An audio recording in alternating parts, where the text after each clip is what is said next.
MDC Shri Bhumikananda Reang মহোদয়। তাহলে দুইটি কপি লিখে রাখলে ভালো। আর গাড়ির ক্ষেত্রে খুব কড়াকড়ি এবারে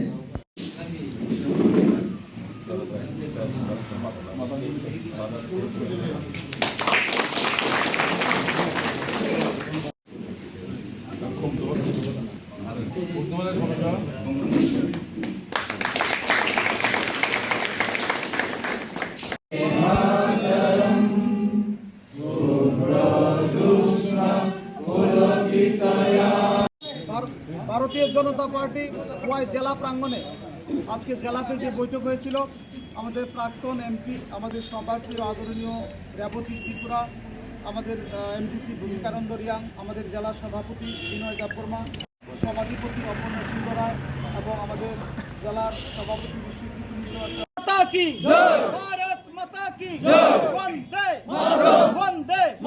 ভারতীয় জনতা পার্টির আমরা জানাই স্বাগতম। ভারতীয় জনতা পার্টিতে যোগদানকারী 61 জন ভোটারকে আমরা জানাই স্বাগতম। নরেন্দ্র মোদী লং লেফট, নরেন্দ্র মোদী লং লেফট, জেপি নাড্ডাজি লং লেফট, মানিক শাহ লং লেফট, অজয় ভট্টাচার্য লং লেফট, ভারতীয় জনতা পার্টি লং লেফট। ভারত মাতা কি। খোয়াই জেলায় আমাদের একটা সাংগঠনিক বৈঠক ছিল।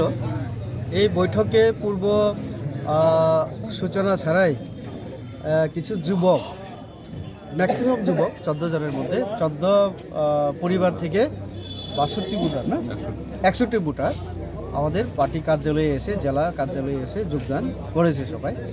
আমরা জেলার তরফ থেকে এবং ভূমিকানন্দ আমাদের রাজ্য সম্পাদক, আমরা প্রদেশের তরফ থেকে আমরা তাদেরকে স্বাগত জানিয়েছি।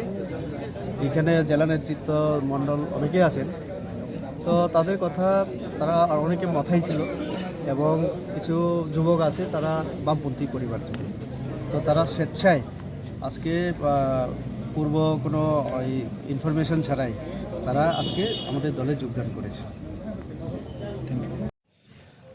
আপনারা সবাই দেখেছেন যারা যোগদান করেছে সবাই যুবক এবং বামপন্থী পরিবার এবং মথা পরিবার থেকে। তাদের একটাই কথা, কারণ যুব সমাজকে অনেক স্বপ্ন দেখিয়েছে বামপন্থীরাও এবং এই মথারাও, তো তারা বুঝতে পারলো নিজের অভিজ্ঞতা থেকে। তো তার জন্য তারা দেখলো না নরেন্দ্র মোদী ছাড়া উপায় নেই, কারণ নরেন্দ্র মোদী যেভাবে দেশকে এগিয়ে নিয়ে যাচ্ছেন যুব সমাজের জন্য এবং আমাদের দেশের রাজ্যের জন্য অত্যন্ত দরকার বিজেপি, তো তার জন্য তারা আজকে যোগদান করেছে।